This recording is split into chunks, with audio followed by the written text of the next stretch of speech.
The first night the doors closed, the sound went through me like a verdict. The iron shuddered against the frame, the tumblers turned, and the echo rolled down the marble hallways until it vanished somewhere past the portrait of a man who had my captor's eyes. The storm had followed us from the city, rain ticking at the tall windows, wind combing the sycamores that guarded the cliff, and the house received it all like an old cathedral receiving prayers it never meant to answer. I stood in the vestibule, soaked him catching cold, salt and water drying on my skin, heartbeat knitting itself to the rhythm of the weather, and I told myself I was safe. I told myself the lock was protection. I told myself I believed him.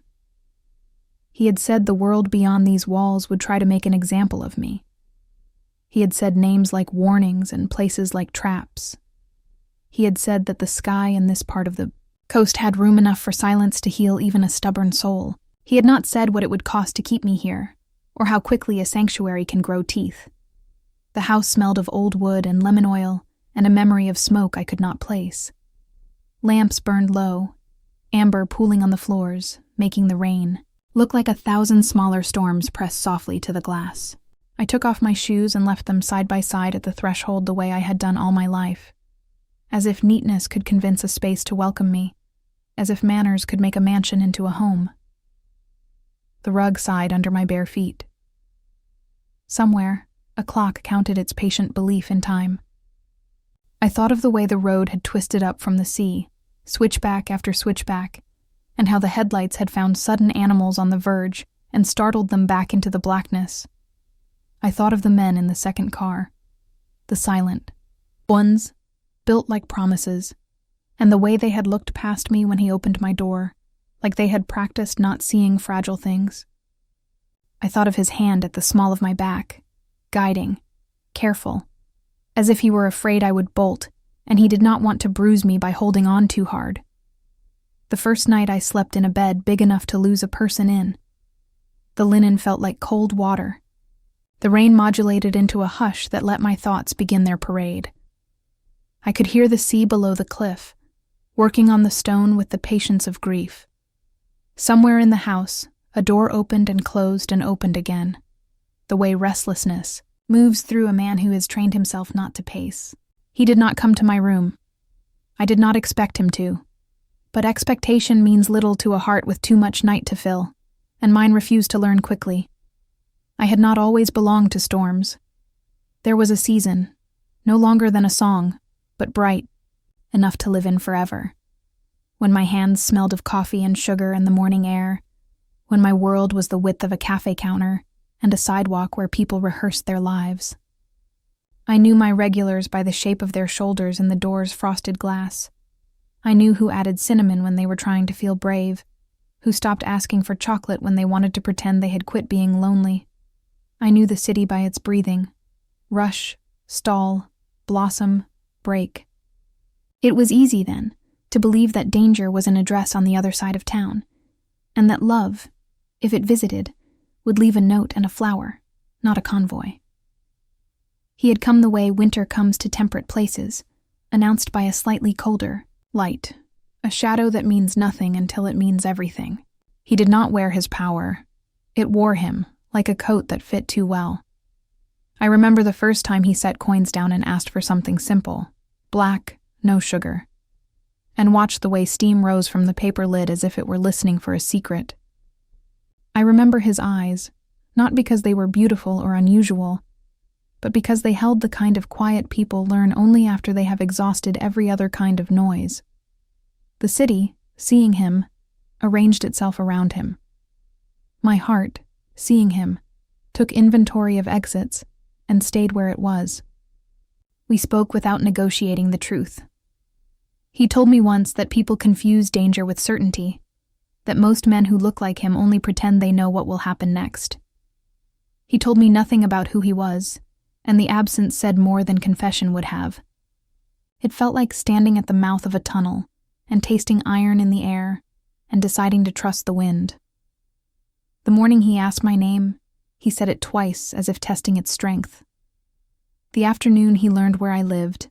The sun broke on the cafe's window, like a glass the light had thrown in anger, and the night I called him, God forgive me, foolish with fear and the kind of courage that comes from believing you are already lost.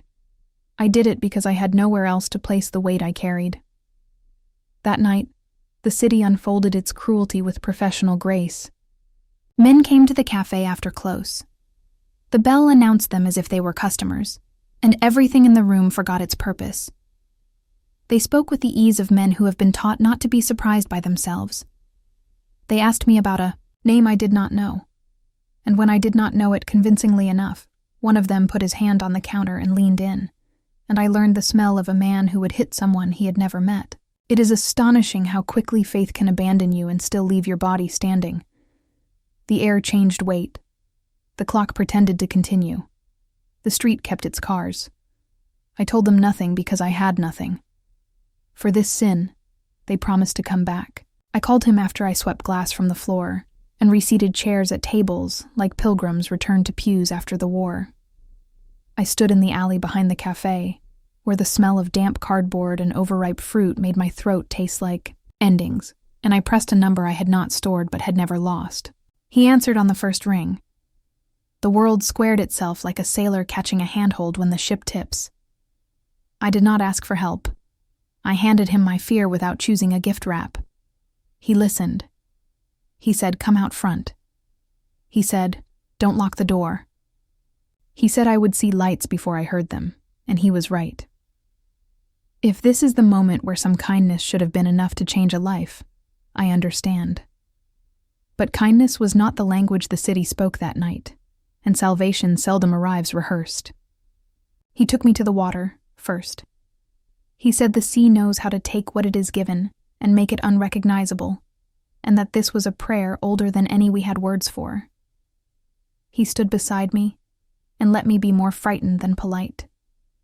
Then he took me farther, out of the reach of street names, into the country where heat rises from the asphalt, in broad, bright ghosts, and trees hold their breath because men like him have taught them how. By the time we reached the cliff road, every part of the car that could become a question had done so and been answered. He told me what those men wanted and what they would take while pretending it was something else. He told me about the family, whose name they carried into rooms like a knife brought to a wedding, how it had a history of agreeing with its own myths. He told me nothing about what he would do to stop them. He was saving the part where I remained innocent for later. I watched the lines in his hands as he drove. There is a story in every palm, and his was written with a dark instrument that had not blunted yet. The house did not so much appear as condensed from fog. Long, low, and patient, it had the kind of beauty that is almost relief, as if it gathered the storm and gave it somewhere to rest. Men moved like punctuation across the gravel. The porch light made a small theater of the rain. He led me inside and the air changed, cooler, older, deliberate. He told me I would stay until quiet returned to the places it belonged. He told me the lock was not a threat. He told me I was safe because he said so, and the part of me that still recognized sovereign power to keep or to break believed him with a gratitude that made me angry. It is easy, I learned, to mistake captivity for care when the cage is clean and the hands are gentle. It is easy to become faithful to a door that does not slam in your face. The second morning, sunlight occupied the floor in polite rectangles and made of the dust a private ballet. I explored the edges of what was permitted. The kitchen felt like a confession I had not earned the right to hear. The library like a sin I could forgive. The windows were tall enough to persuade the sky to kneel a little. I pressed my forehead to the cool glass and thought of the cafe's tiny bell with its ridiculous enthusiastic optimism. He did not arrive at breakfast or lunch. The house made meals appear without demanding thanks. I learned the whereabouts of the linen closet and the rhythm of the housekeeper's steps, and which floorboards preferred to remember older feet. I learned that the garden, when seen from the landing at dusk, looked like a green map of a country that had refused to be named. And when the clock under the stairs breathed its hour into the hallway, he appeared, not summoned but inevitable, his presence rearranging every other object in the room. He stood far enough away that I had room to not be brave. He asked me how I slept with the softness of someone who has not slept in years. He told me he had made calls, and the men from the café had been reminded of all the other things they were responsible for. He said the word reminded like a man contemplating mercy, and all the languages in which it can be translated. He said, I should not think about it anymore. He said the house would be safer than the city until the weather turned. It should have comforted me, and it did, the way a sob comforts a throat. But safety makes a poor substitute for freedom, and gratitude can strangle as effectively as guilt. I asked him when the doors would be unlocked, and his eyes did a small thing color cannot record. He told me the truth, which is to say he did not guess. The sea threw itself against the cliff with a noise like applause. The light discovered something new to admire in the woodwork. I told him thank you in the tone you use when you want a sentence to end here and refuse to beg it to continue. Days became polite with me. The staff learned my name, and I learned theirs, and we both pretended not to understand the rules. I spent afternoons reading the spines of books like I was inventorying a stranger's bloodstream. Sometimes I caught my reflection in the glass at the end of a corridor and disliked how much of me looked like waiting. Sometimes I found rooms that had not been opened in months and closed them without touching anything. And every evening, when the house reconsidered its relationship to light, and the garden told the sky it would answer tomorrow, he came back with the storm and stood near enough to be believed. There is a particular cruelty in learning that the man who locked you in is also the only one who can make the room feel bigger. He spoke very little. Silence was his native ground, but when he did, I could feel the way the air changed its mind, as if it remembered something about men and oaths, and how the body listens even when it knows better. He told me once that there are things you can protect a person from, and things you can only stand between. He stood between everything and me with the concentration of someone who understands what prey looks like and what it remembers forever. I kept thinking of the café, and of the men who had threatened me like a rehearsal for a performance they no longer wanted to give. I kept thinking of his hand at the small of my back, the night air climbing the hill with us. I kept thinking that protection is an intimacy heavier than touch, and I wondered, in the hour when the house counts itself and finds nothing missing, whether the greatest danger had ever been on the other side of the lock. When the phone call came, it found us in the library, where the lamps made islands of warm light and the books held themselves very still, as if not to interrupt. It came on a line I did not know existed, an old telephone with weight and consequence, the ring filling the room as if called from a century that believed in itself. He answered without looking at me, but the way the tendons shifted in his wrist told me the conversation did not belong to ordinary men. He said nothing for the length of a confession. He said yes once. He put the receiver down as if it were an animal that had exhausted itself in his hands. Quiet changed shape. The house made a noise like a throat cleared before a truth. He looked at the window, where night gathered itself with the grave industry of a seamstress, and then at me, the way a man looks at the road he knows he will take. He told me we would not be going back to the city, and I believed him before he finished the sentence. He told me the men who had come to the café had been told to stay away, and had discovered the joy that disobedience gives to cowards. He told me the name of a family that had decided to summon its history like a god. I watched the rain press its arguments against the glass. I felt the house lean a little, not in fear but in recognition. I felt the beat of my own heart take a step closer to a music I had pretended I would never dance to. He moved nearer, and the library remembered it could be a room where two people breathe. He said I would be safest if the world forgot I existed until it learned better manners. He said the lock would remain until the sea changed color. He said my name as if it were the last time a man would tell the truth that night. I nodded like a girl who has decided to be brave in the privacy of her own mind. I walked to the window and pressed my palm to the cold glass, and watched the storm sign its signature on the dark. In the reflection I could see him behind me, not touching, not even close enough to be mistaken for comfort, and for one long, quiet moment I imagined what his face would look like if I turned and asked him to unlock the door. I did not turn. I watched lightning find the water and make it speak. I reminded myself that the heart will always choose a prison if the alternative is a world without witness. That night, sleep came like a debt collector and asked gently. I lay awake, counting the spaces between his footsteps in the hall, the house receiving each one like a rosary bead. The wind found the chimney and wrote a letter in a language I nearly recognized. I thought of my mother's hands, of the café's bell, of the men who asked questions hoping not to learn. And I told myself a story about a woman who became a room because no other shape could keep her safe. I told it until the words lost their edges and the dark stopped practicing being kind. Morning arrived as if it had negotiated a truce with the weather, and the house permitted the light to come in and examine its bones. I woke with an ache behind my eyes shaped exactly like my name in his voice. The ocean wore a new face, the kind it saves for people who have earned a day.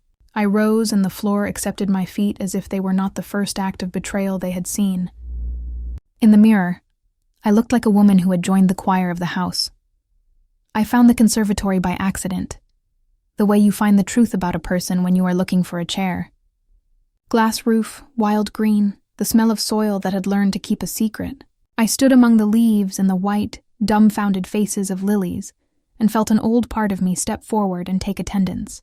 If a life can grow here, I thought, maybe a life can grow in a girl who has traded her keys for a name he will not say where anyone can hear it. I heard footsteps and did not pretend to be surprised. He stood in the doorway in a suit the color of storm water, and the plants did not mind him. He told me without asking that I had not slept, and that I would learn. He told me there were places in the house I had not seen, because I had not asked, and because he had not been brave enough to offer. He told me in a voice as careful as hands that he would show me the parts of himself that had windows, and the parts that had walls. Then he held out nothing but stayed long enough to make it an invitation. I followed him through hallways that had learned to echo his name without arrogance. He showed me rooms that told stories without names, a chapel where even atheists let their eyes close, a study where the desk looked like the kind of wood that only agrees to be cut once. He showed me a terrace that leaned out over the cliff and praised the sea for its persistence. He did not show me the room where he kept the things that made men report to him. He did not have to. Power wears a shadow too heavy to be folded and put away. We stopped in a small room off the terrace where the light held itself like a polite guest. On the table lay a single photograph, a woman with a laugh caught midway between surrender and disbelief, a child whose hair had learned to copy sunshine. He placed his hand near the picture and did not touch it. I understood then that protection had once come to him dressed as a body he could carry, and had left wearing a door he could not open. In the pause that followed, something in the day softened its jaw. This is how the truth begins when it has no choice but to become a story, a closed door, a lock that calls itself mercy, a house that learns your name, the sea signing its intent on the horizon, a man whose silence has teeth, and a woman who discovers that safety is just another word for being held too closely by the past. And somewhere beyond the cliff, beyond the last road, beyond the telephone that rings in the voice of a century, the men who think of themselves as history's necessary correction gather, and their laughter sounds like coins tumbling in a bowl. I had believed the danger lived outside. I had believed the walls would keep it obedient. I had not yet admitted what the house already knew, that he was not keeping the world from me as much as he was keeping me from the parts of himself he could not spare. It would take one gesture, one soft, cruel mercy, to teach me the size of my cage. It would take a choice he made without moving to convince me that love is the most expensive way to say do not run. And when it came, when the lock revealed itself, not as a sound but as a promise, my heart, stubborn creature that it is, mistook the breaking for the beginning. Days began to dissolve into one another like sugar in warm water. The house had no seasons, only moods. Some mornings it woke soft, full of window light and birds pretending not to notice the sea. Other days it brooded, gathering clouds around its roof until every room sounded like a secret whispered too close to the ear. I learned the pattern of its silences. I learned the difference between peace and waiting. He moved through it like a rumor. Sometimes I would hear his voice from a distant hallway, low, deliberate, made of the kind of calm that only men who have seen too much violence ever master. Sometimes I wouldn't see him for 2 days, and then he would appear at the edge of a doorway, the light catching the silver at his temples, saying nothing but reminding me that he was the reason the world had left me alone. And every time my heart betrayed me a little more. I didn't want to miss him, but I did. At night, the ocean kept me company. I'd stand by the glass doors and watch the tide gnaw at the cliff as if trying to reclaim me. I thought about freedom until it turned into a word I no longer trusted. Would freedom mean the city again? The smell of burnt coffee? The eyes of men who saw a woman as a question to be answered violently? Or had freedom become this? A cage so beautifully built that it taught me to stop rattling it. I found small rebellions, leaving lights on in rooms he preferred dim, opening the windows just wide enough to let in the scent of salt and rain. Reading his books and imagining him reading them before me, each act felt like touching something I shouldn't, and yet each one stitched me a little closer to him. When he finally spoke to me again, it was over breakfast. The sky outside was pale and nervous. He poured coffee for both of us, and his hands didn't tremble, but something in the air did. He asked if I slept. I said yes. He knew I was lying. The lie was a kind of courtesy between us. He said he'd arranged for guards at the gate, that the men from the café had been dealt with. I thanked him, though I didn't ask how. He didn't explain. That was the first morning I realized gratitude can feel like guilt when you don't know the price of it. After he left, I wandered through the garden. It was the only place that didn't seem to care about walls, roses bent under the weight of their own beauty. A stone fountain muttered about time. I thought I saw movement near the gate, a flicker, a shadow, but when I blinked, it was gone. For a second, I wondered if the danger he warned me about had returned, or if the danger had never left and was simply learning to smile. That evening, I found him in the study, sleeves rolled to his forearms, map spread across the desk.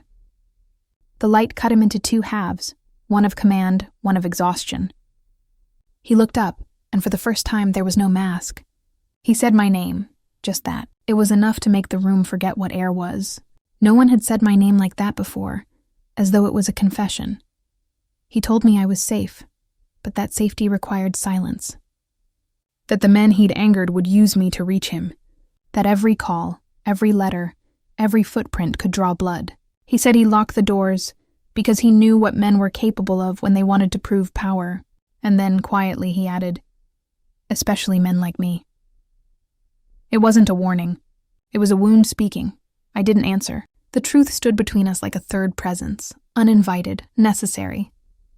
He looked away first, as if ashamed of the honesty that had escaped him.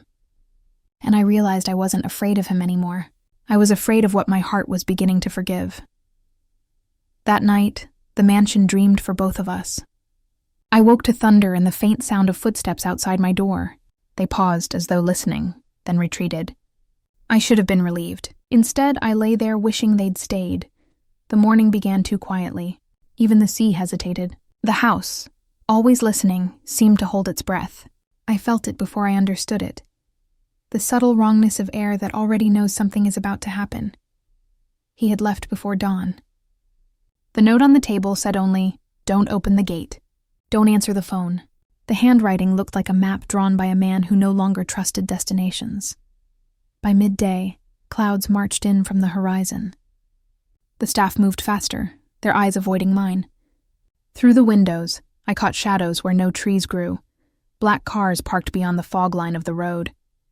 I counted 3, then 4, then none, as if the fog had swallowed them whole. I told myself it was imagination. That safety meant stillness, but stillness, I was learning, is what the world wears right before it screams. The first sound came from the back garden, a sharp crack, not thunder but intent. The guards ran. The housekeeper closed the curtains with shaking hands. I stood in the corridor and felt my pulse mimic the ocean's rhythm. Then the phone rang. Not the old one in his study, but the small line in the hallway that had never spoken before. 3 rings. Silence. 3 rings. Silence. On the 4th, I lifted it. Breath. Just breath. Then a voice that sounded like a smile pressed through broken glass. "He can't keep you there forever." Before I could answer, the line went dead.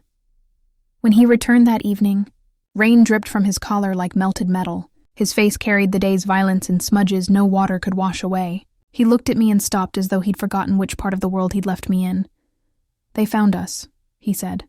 No anger, only a weary truth. I wanted to ask who they were, but I already knew the question would cost more than the answer could repay. He poured himself a drink. The sound of liquid against glass too loud in the quiet. One of my men talked. "He won't again." The way he said it made the sentence feel like an obituary written in Mercy's absence. He saw the phone off the hook. His eyes narrowed.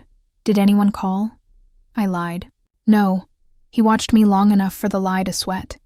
Then he nodded, as if choosing to forgive what he didn't believe. That night, he doubled the guards. I heard the click of safeties, the shifting of weight on gravel. The mansion became an organism of vigilance, every window an eye. But inside, the danger moved closer, not farther.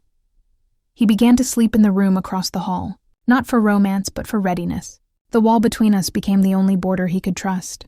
I could hear him pacing when sleep refused him, the rhythm of a man trying to walk his demons into surrender. Once near dawn, the floor creaked and the doorknob turned slightly. Not enough to open, only enough to confess intent. He whispered my name, so soft I wasn't sure if it came from the hall or my own wanting, and then walked away. By morning, 2 more cars were gone from the drive. The storm outside had found its echo inside him. The lock on my door stayed, but I began to understand it wasn't keeping me in. It was keeping everything he feared he'd become out. By the 3rd night after the phone call, the house stopped pretending it could sleep. The air had grown thick, a mixture of salt, gun oil, and anticipation. Even the chandeliers seemed to hold their light differently, like witnesses bracing for testimony. He hadn't spoken to me all day. When he finally appeared, his suit still carried the wet smell of rain and gunpowder. He didn't remove his gloves. He just stood at the edge of the room, the thunder outside bowing to the silence between us. "They know you exist," he said.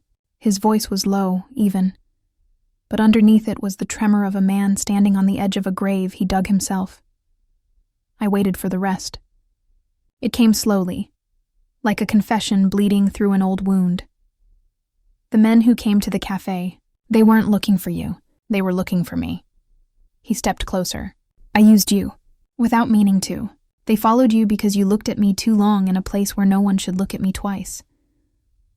The words stung not because they were cruel, but because they were true. He had drawn a circle of fire around me, and now he was learning it could burn both of us. "So that's why you locked me in," I whispered. "No," he said. "I locked you in because once they find you, I wouldn't be able to let you go again." There it was, the thing neither of us had dared to name. Not fear, not guilt, possession, painted as protection.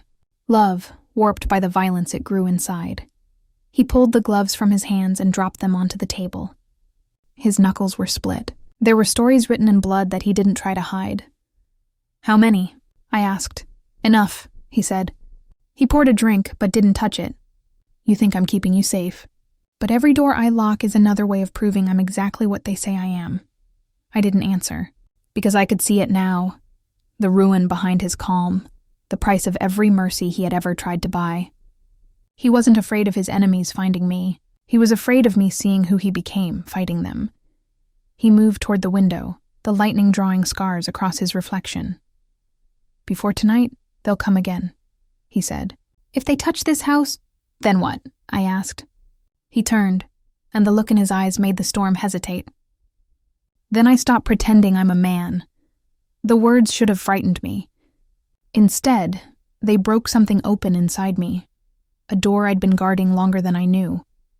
I walked to him, close enough to smell the rain still trapped in his hair, close enough to see the line between sorrow and restraint. "You can't protect me by becoming the thing you're afraid of," I said. He looked down at me, tired and wrecked and painfully human. "You think I haven't tried to stop? You think I don't wake every night hoping you'll hate me enough to make it easier?" The room tightened. Outside, the sea hurled itself against the cliff, begging to be let in. For a long time, neither of us spoke. Then, he did something he hadn't done since the night he found me. He reached out, not to hold me, not to claim me, but to ask if he could, and I let him. His hands, rough and shaking, framed my face like a prayer he didn't expect to be answered. For a heartbeat, there was no mansion, no blood, no lock, only the terrible grace of 2 people who finally see the truth, that love and ruin can wear the same skin. He stepped back first. The moment snapped, fragile as glass under breath. "If they come tonight," he said, Promise me you'll hide." "Where?" "Anywhere but near me." The lamp flickered, a gust slipping through the cracks of the window pane. Somewhere outside, a car door slammed. The sound traveled up the walls and into my bones. He looked toward the hallway, every line of his body turning into command. The lock I had resented all these days suddenly felt like mercy. He turned to me once more.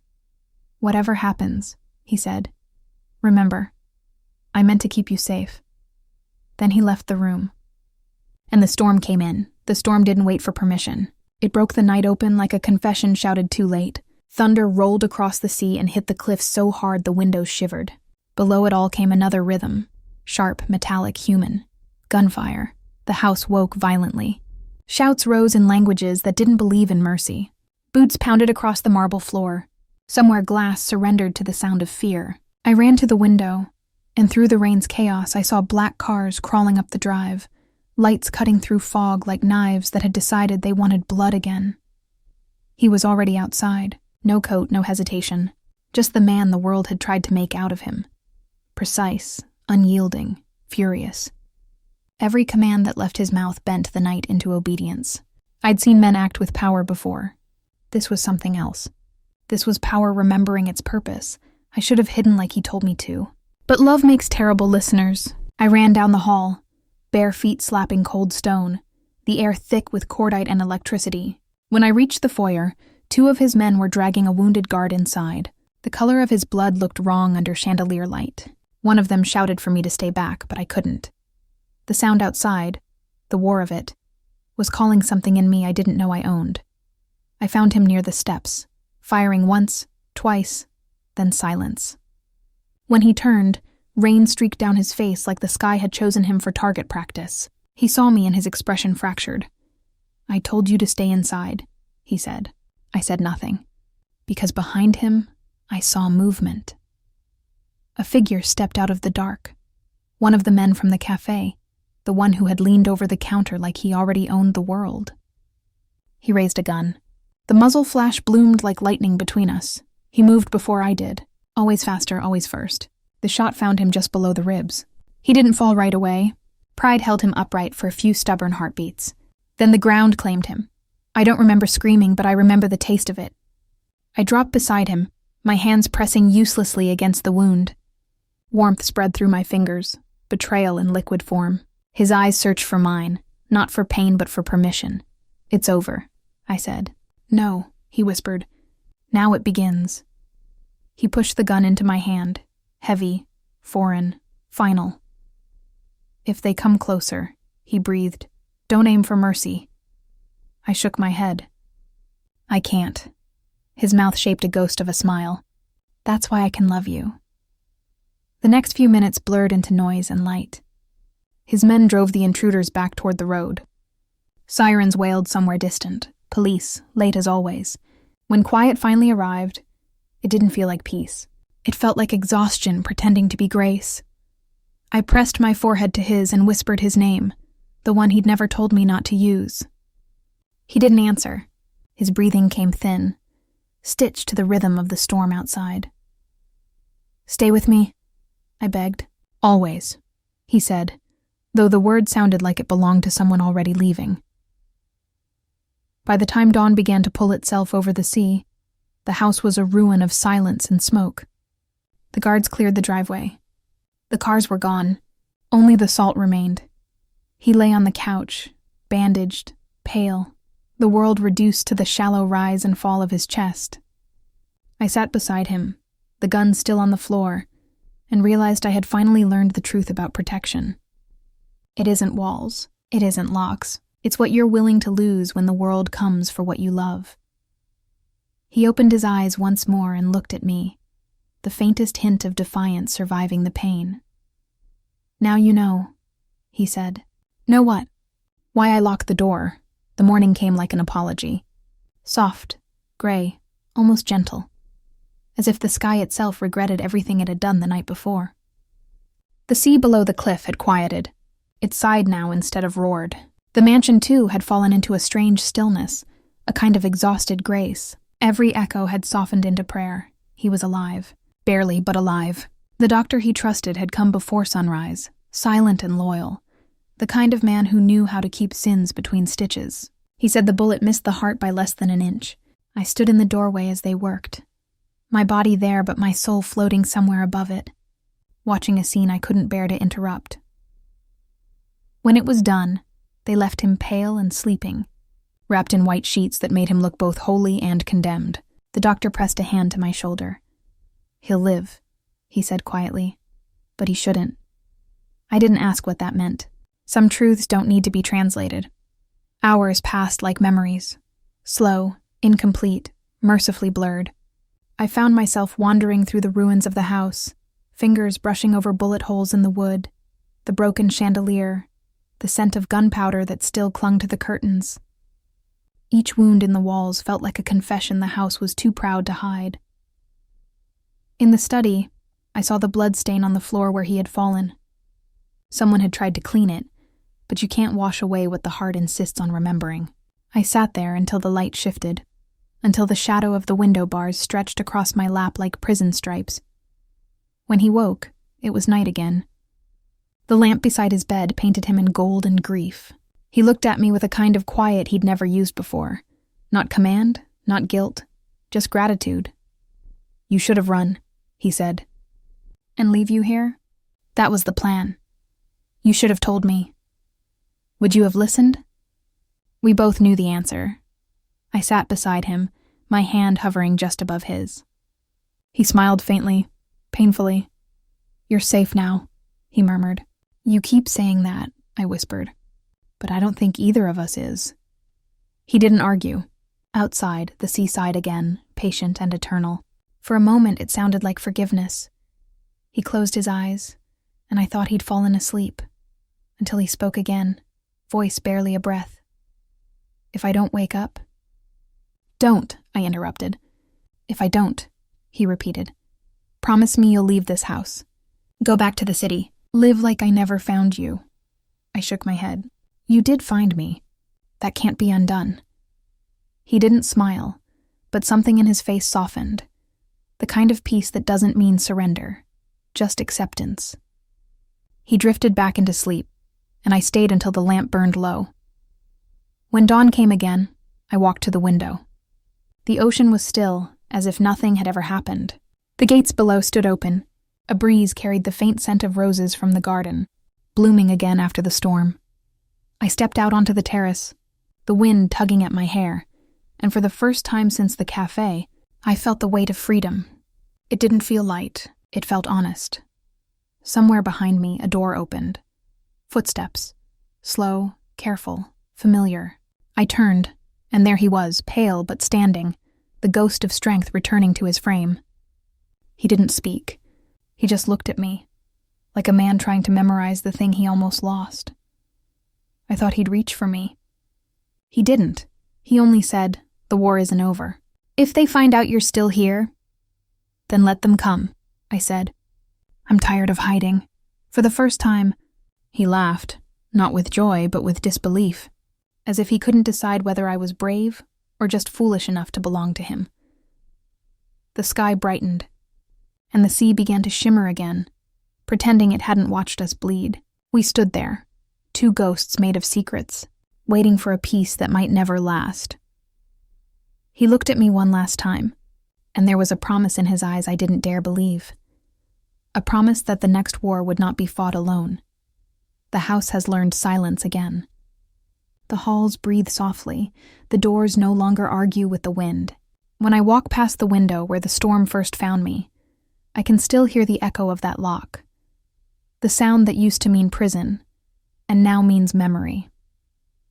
He sleeps often now. The wound has healed enough to ache only when the rain returns. Sometimes I find him on the terrace, staring at the horizon as if it owes him an answer. He doesn't talk about the men who came, or the blood that paid for quiet. He just asks if I've eaten, and smiles in that tired way that looks like penance disguised as care. I've stopped asking when the gates will open. Maybe freedom isn't about leaving. Maybe it's about choosing to stay when you finally understand why you were locked away. At night, when the tide climbs the cliff, I stand beside him and listen. We don't hold hands. We just share the same piece of darkness. And for a moment, it feels like the whole world has forgiven us for surviving it. If anyone asks what happened here, I'll tell them only this.